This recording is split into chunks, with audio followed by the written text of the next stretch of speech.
No.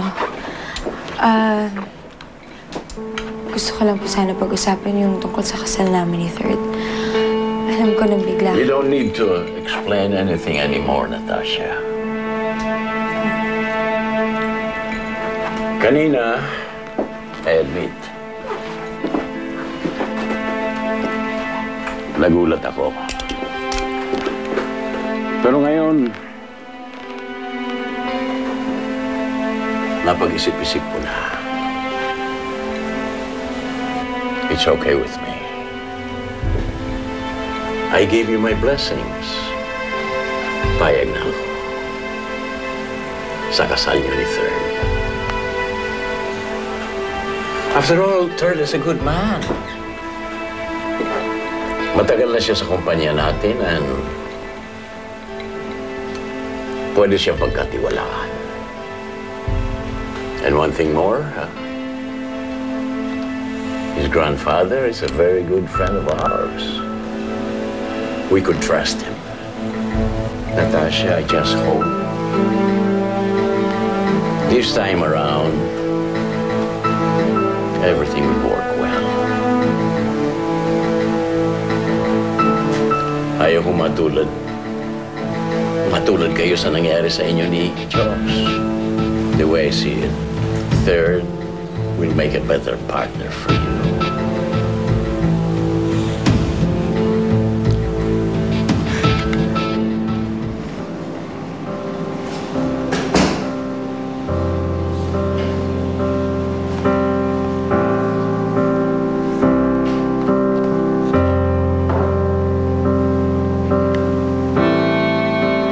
Akala ko ba napatawad mo na ako, ha? Bakit pinagdududahan mo pa rin ako? So ano, ganito lagi tayo, sitwasyon natin. Lahat ng gagawin ko, lagi mo na check. Bago pa pumayag na makapagbalikan sa akin.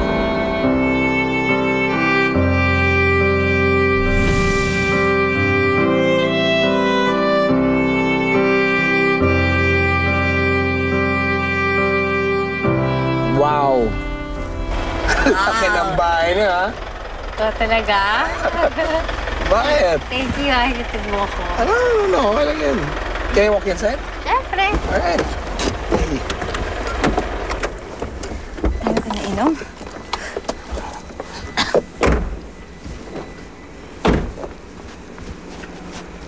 Nice. Tano. Yeah. Thank you talaga, hinatid mo ako at maraming salamat. Nag-enjoy ako kahit madami ako na inom. Okay naman, yun ako, okay? Josh. Josh. Ay, teka.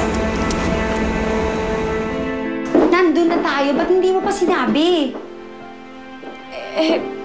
Parang saya-saya ni Lolo eh. Tiwalang-tiwala siya kay Third. Kaya hindi ko na masabi. Pwede, kung siya masaya, di siya magpakasal. Ano ka ba, sis? Hindi pwedeng mangyari yun. Maghahalo ang balat sa tinalupan at matutuloy talaga ang end of the world. At alam mo yan, pwede kang mag-back out. Pag sinabi ko yun kay Lolo, tatanungin niya ako kung bakit. Pwede sabihin mo yung totoo. Sabi, Lola, si Josh pa rin ang mahal ko. Pero pag sinabi ko rin naman yan, tatanungin niya ako kung bakit ako nakipagrelasyon kay Third in the first place. Hindi ko naman kaya sagutin yan eh. Ano ba naman kasing brand yung aircon mo, ha? Para malaman ko kung anong klaseng hangin ang pumapasok sa utak mo para jawain mo si Third. I don't know. I have to go. Ha? Hey, you! Where'd you go? Ewan ko, kailangan ko lang mag-isip.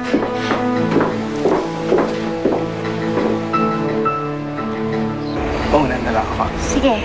Uy, thank you ulit ah. Sorry, had fun too.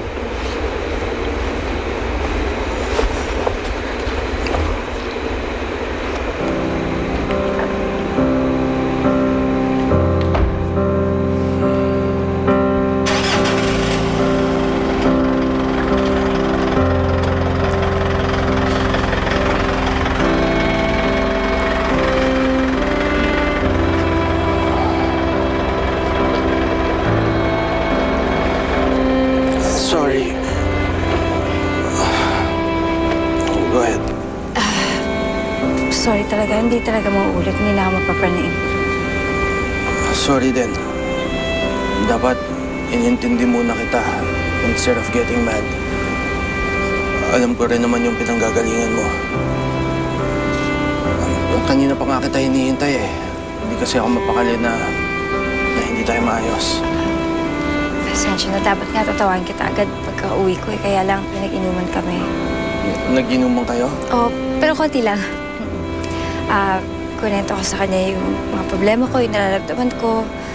Ayun, kaya na-realize ko na kailangan talaga kita makausap dahil gusto ko maging maayos na lang tayo.